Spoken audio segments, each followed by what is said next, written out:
You have a lot of layers in this project. To keep the timeline panel tidy, you'll move the layers from the falling leaves scene into a new composition nested inside the project. In the timeline panel, select the red layer and shift select the fall light layer.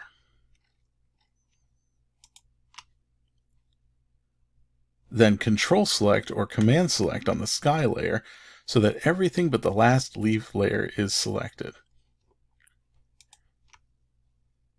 Choose Layer, Precompose. Name the composition Falling Leaves. Make sure the Move All Attributes into the new composition is selected, and then click OK. The layers you selected in the timeline panel are replaced by a single Falling Leaves layer. Select the Falling Leaves composition in the Project panel, and then choose Composition, Composition Settings.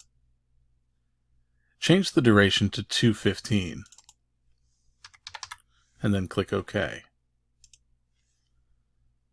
In the Timeline panel, the Falling Leaves layer ends at 215, by which time all the leaves are off the screen and the sky layer is fully transparent.